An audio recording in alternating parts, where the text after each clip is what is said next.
नमस्कार, news are आप देख रहे हैं। 4 बजे की 4 बड़ी खबर में आपका स्वागत है और मैं हूं आपके साथ काजल दुबे। 4 बड़ी खबर में सबसे पहले बात करेंगे अंतर्राष्ट्रीय महिला दिवस की, जहां पीएम नरेंद्र मोदी ने सौगात दी है। वहीं दूसरी खबर में बात करेंगे महाराष्ट्र की, जहां उद्धव ठाकरे ने केंद्रीय मंत्री नितिन गडकरी को खुला ऑफर दे दिया है। साथ ही तीसरी खबर में चर्चा करेंगे लखनऊ की, जहां रामपुर लोकसभा सीट पर सियासत गर्म है। और चौथी और आखिरी खबर में चर्चा करेंगे राजधानी दिल्ली की, जहां पर कांग्रेस की केंद्रीय चुनाव समिति की बैठक में छत्तीसगढ़ की सीटों के उम्मीदवारों को लेकर भी मंथन किया गया है। क्या है पूरी जानकारी जानेंगे इन्हीं खबरों में। तो आइए शुरू करते हैं 4 बड़ी खबर।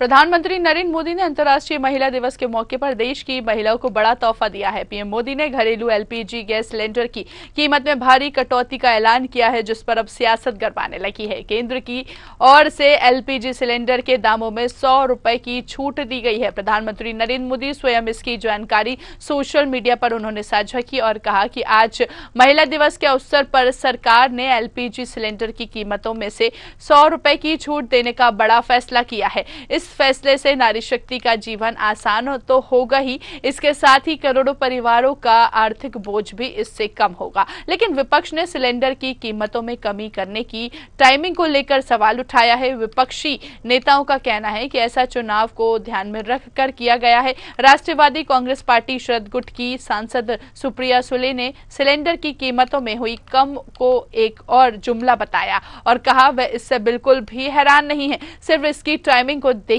ये लोग पिछले 9 साल से केंद्र की सत्ता में हैं, पहले क्यों नहीं सोचा।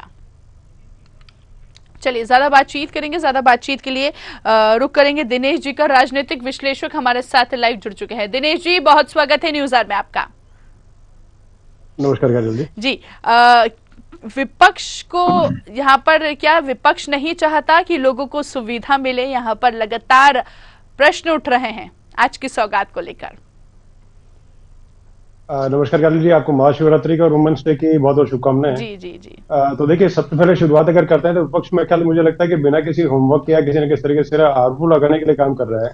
अगर केंद्र सरकार अगर कुछ करे तो उस पर भी क्वेश्चन मार्क, और नहीं करे तो उस टाइम पर कुछ लगाने के लिए है कि भाई ये क्यों नहीं किया गया, और किया गया तो ये किया गया तो अब क्यों किया गया।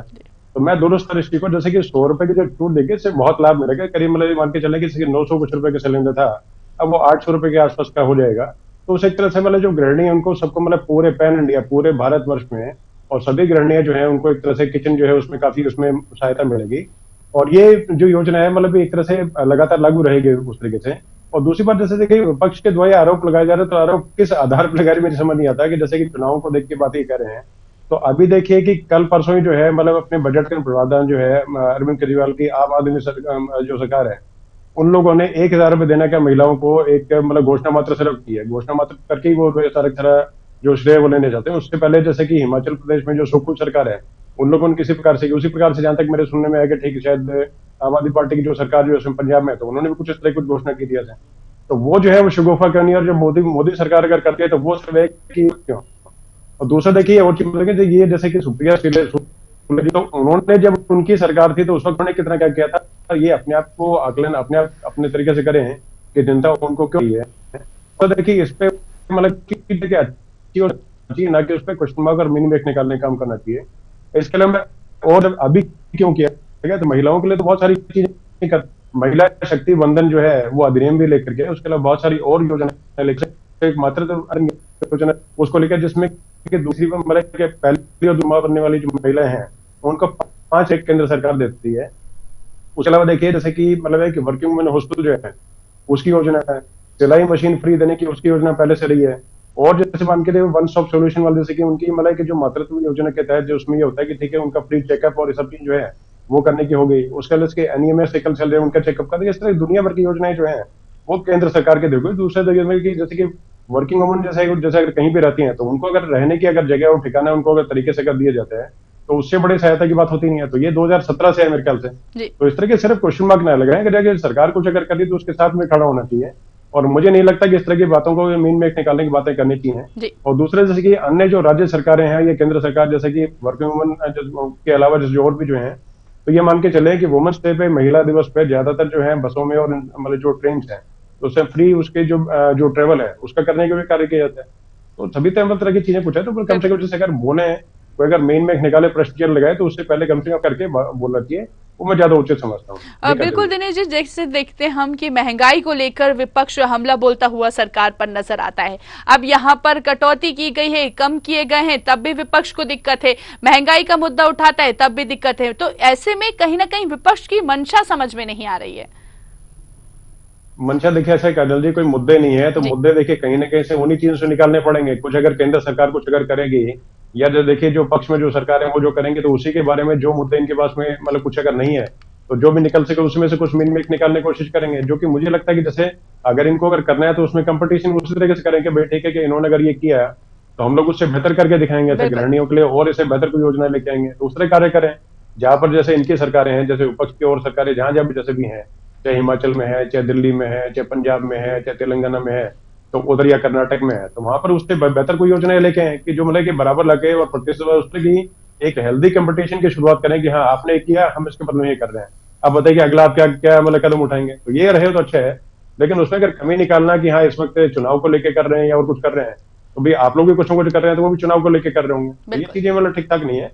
एक हेल्दी कंपटीशन और हेल्दी तरीके जो आ रहे हैं उसका स्वागत करना चाहिए। बिल्कुल, कहीं ना कहीं इसका इम्पैक्ट भी फिर आने वाले समय में देखने को मिल सकता है। बहुत बहुत शुक्रिया दिनेश जी हमसे बातचीत करने के लिए। तो देखिए यहाँ पर प्रधानमंत्री नरेंद्र मोदी ने आज महिला दिवस के उपलक्ष्य में एक बड़ी सौगात महिलाओं को दी है। आगे बढ़ते हैं, अगली खबर की ओर करते हैं। महाराष्ट्र की राजनीति से बड़ी खबर सामने आई है। उद्धव ठाकरे ने केंद्रीय मंत्री नितिन गडकरी को खुला ऑफर दे दिया है। उन्होंने उनसे बीजेपी छोड़कर एमबीए में आने और चुनाव लड़ने के लिए न्योता दिया है। उद्धव ठाकरे ने कहा कि दिल्ली के सामने मत झुकिए।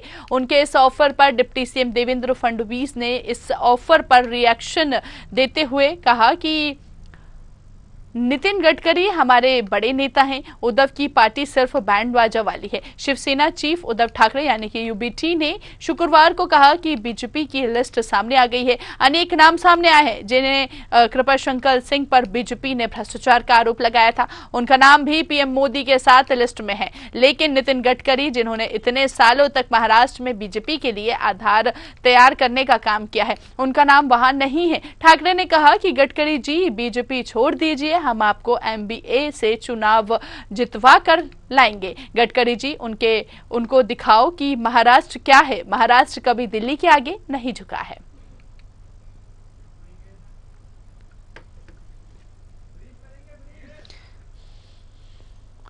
तो महाराष्ट्र की राजनीति से एक बार फिर बड़ी खबर यहां पर सामने आई है। बीजेपी छोड़कर एमबीए से चुनाव लड़िए और ऑफर पर देवेंद्र फडणवीस का भी रिएक्शन यहां पर सामने आया। उद्धव ठाकरे ने केंद्रीय मंत्री नितिन गडकरी को खुला ऑफर दिया है। उन्होंने उनसे बीजेपी छोड़कर एमबीए में आने का चुनाव लड़ने के लिए न्योता दिया है। उद्धव ठाकरे ने कहा कि दिल्ली के सामने मत झुकिए। उनके इस ऑफर पर डिप्टी सीएम ने इस ऑफर पर रिएक्शन देते हुए कहा कि नितिन गडकरी हमारे बड़े नेता हैं, उद्धव की पार्टी सिर्फ बैंड बाजा वाली पार्टी है।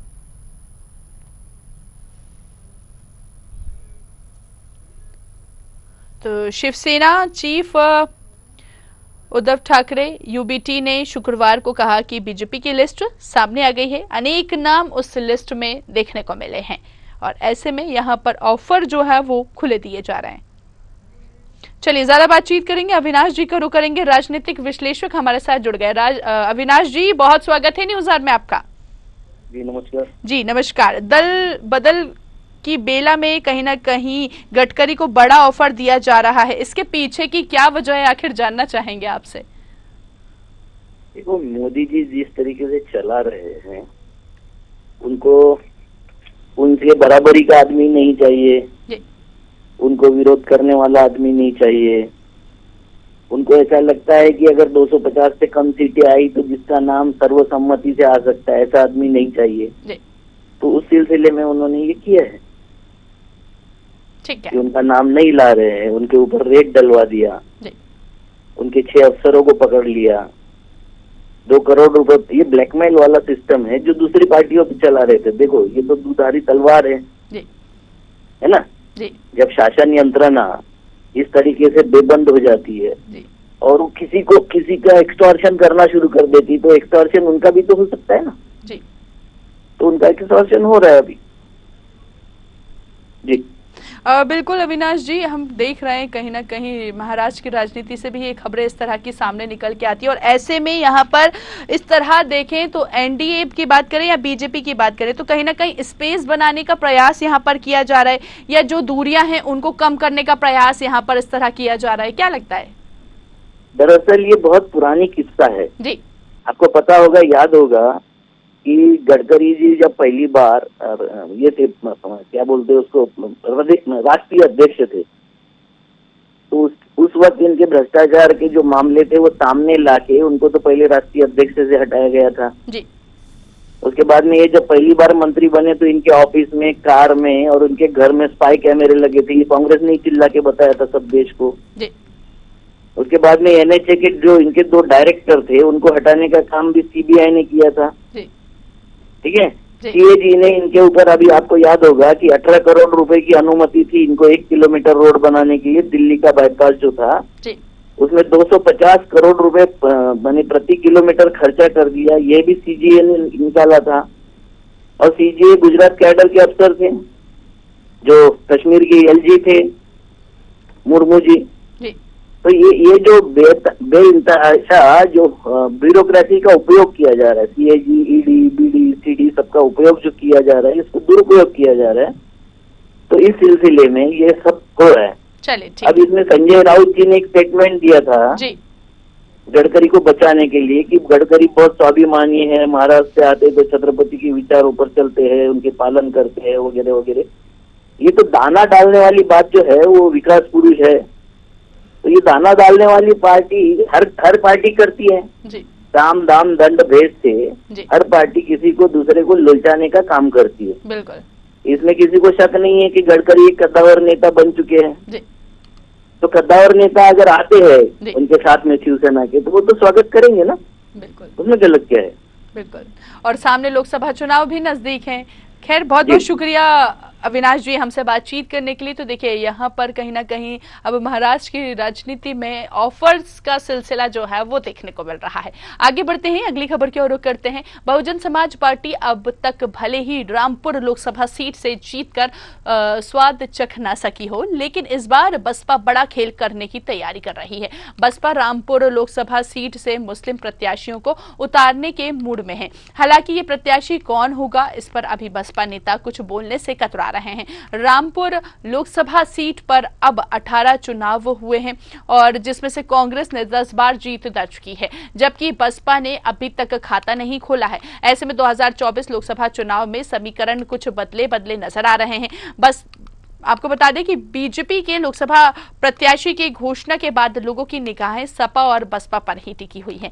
सपा रामपुर लोकसभा सीट से मुस्लिम और हिंदू प्रत्याशी के फेर में उलझी नजर आ रही है। वहीं भाजपा के प्रत्याशी वर्तमान में सांसद घनश्याम लोधी को टक्कर देने के लिए सपा सिख प्रत्याशी को मैदान में भी उतार सकती है, जबकि आजम खां के बड़े बेटे की पत्नी सिद्रा अदीब का नाम भी चर्चा में है। ऐसे में सपा ने हिंदू या सिख प्रत्याशी पर दाव खेला तो बसपा मुस्लिम प्रत्याशी उतारकर सपा को झटका दे सकती है।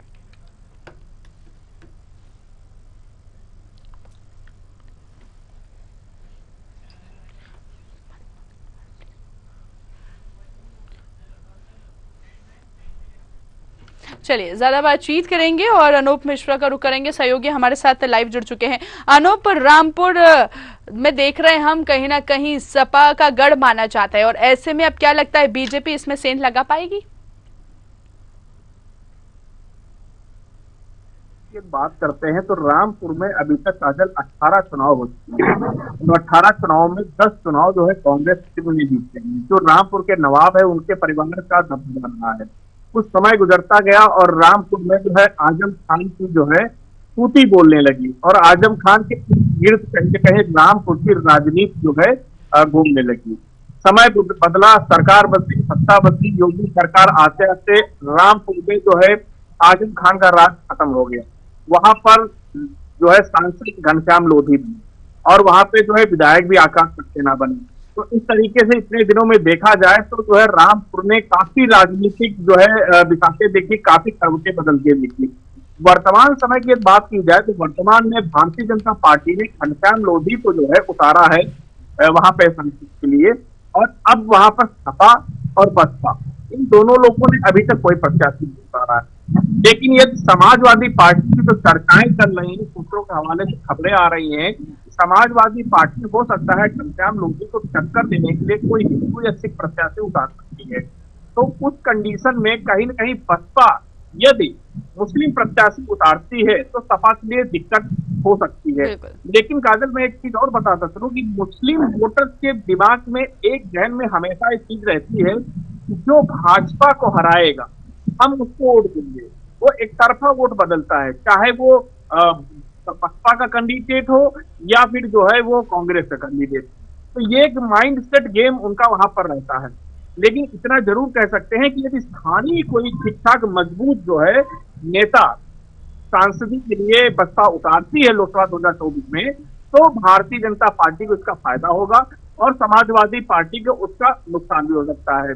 हालांकि चर्चा ये भी है कि जो आजम खां के बेटे, उनकी पत्नी का अजीज जो है, सिद्रा अजीज, उनका नाम भी चर्चा में चल रहा है कि हो सकता है समाजवादी पार्टी उनको अपना प्रत्याशी बना दे। तो ये तो समय बताएगा, अभी तक पत्ते नहीं खोले जा रहे, क्योंकि मायावती जो बहुजन समाजवादी पार्टी के सुप्रीमो हैं, वो भी अभी अपने पत्ते नहीं खोले। कहीं न कहीं उनकी जो खबर आ रही है कि वो उनकी जो कांग्रेस के साथ बातचीत चल रही है, हो सकता है कि कांग्रेस के साथ उनका अलायंस हो, लेकिन समाजवादी पार्टी के साथ ऑलरेडी उनका अलायंस हो चुका है। तो समाजवादी पार्टी कभी नहीं चाहेगी कि बसपा के साथ उसका अलायंस साथ में हो। तो ये जो उठापटक चल रही है, ये अभी समय बताएगा कि क्लियर नहीं हो पा रहा है, क्योंकि कांग्रेस ने अपनी क्लियर नहीं की कहाँ पे किसको वो प्रत्याशी बना रही है। लेकिन समाजवादी पार्टी ने काफी जगहों पर प्रत्याशी अपने उतार दिए हैं।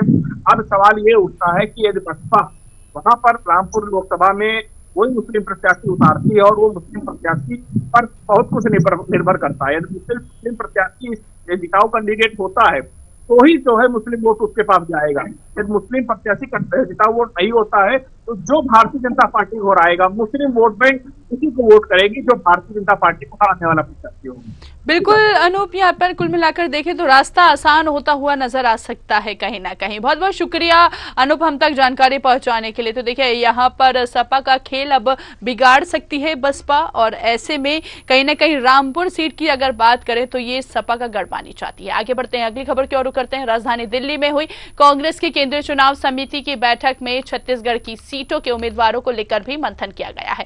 राज्य की 4 सीटों पर नाम तय हो गए हैं। बताया जा रहा है कि छत्तीसगढ़ की राजनांदगांव से पूर्व मुख्यमंत्री भूपेश बघेल चुनाव लड़ेंगे। वहीं जांजगीर चांपा सीट से शिव डहरिया, कोरबा से ज्योतिषा महंत और दुर्ग से राजेंद्र साहू का नाम तय हुआ है। राजनांदगांव लोकसभा क्षेत्र में आने वाली विधानसभा सीट पर कांग्रेस मजबूत स्थिति में है। ये क्षेत्र ओबीसी बाहुल्य क्षेत्र है। पूर्व सीएम बघेल भी इसी वर्ग का प्रतिनिधित्व करते हैं। राज्य का बड़ा ओबीसी चेहरा भी है, जबकि भाजपा ने यहां से सामान्य जाति के उम्मीदवार संतोष पांडे को मैदान में उतारा है। पांडे इस सीट से सांसद हैं। जातिगत समीकरण और भूपेश की लोकप्रियता को भुनाने के लिए कांग्रेस राजनांदगांव से बघेल को उम्मीदवार बना रही है।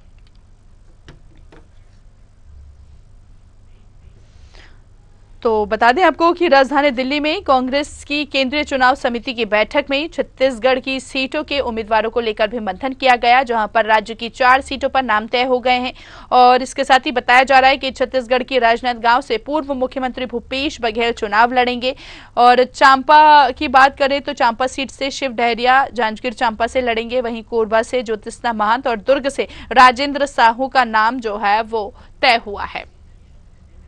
चलिए ज्यादा बातचीत करेंगे, संजय जी का रुख करेंगे। स्ट्रेट हेड हमारे साथ लाइव जुड़ चुके हैं। संजय जी, क्या भूपेश बघेल पिछले चुनाव में अगर बात करें तो पिछले चुनाव में तो सरकार बचा नहीं पाए, तो क्या इस बार कांग्रेस की नैया पार लगा सकते हैं?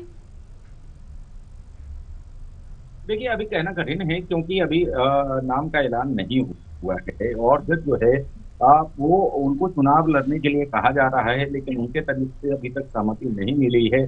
कल भी जब बैठक के बाद भूपेश बघेल से पूछा गया कि क्या आप चुनाव लड़ेंगे, तो उन्होंने चुप्पी साध ली, उन्होंने कुछ नहीं कहा। और केवल भूपेश बघेल की ही बात तो बिलासपुर से टीएस देव को उतारने की बात चल रही है, डॉक्टर चरणदास महंत को उतारने की बात चल रही है। जो हुए हैं उसका भी अभी ऐलान नहीं हुआ, तो जब तक नहीं हो जाता तब तक सकते हैं और इंतजार करना होगा कि कांग्रेस पार्टी इनको तय हो जाएंगे, फिर स्पष्ट हो पाएगा कि आखिर किस तरह के समीकरण बनेंगे, किस तरह से मुकाबला होगा और कितना मजबूत मुकाबला कांग्रेस और बीजेपी के बीच में होगा। जी बिल्कुल संजय जी, अगर 2019 की बात करें तो 2019 में बीजेपी विपक्ष में रहते हुए भी 9 सीट जीती थी, तो इस बार तो कहीं ना कहीं सत्ता में है, क्या कांग्रेस का सुपड़ा साफ करती हुई नजर आ सकती है? देखिए, ये कहना जल्दबाजी होगी कि अभी जो है उम्मीदवारों का ऐलान नहीं हुआ है।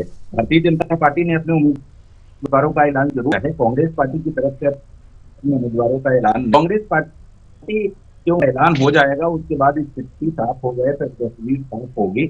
लेकिन ये बात सच है कि घर में जो है एक जो है वो पार्टी के पक्ष में है और भारतीय जनता पार्टी ज्यादा सीटें, इसमें कोई शक की बात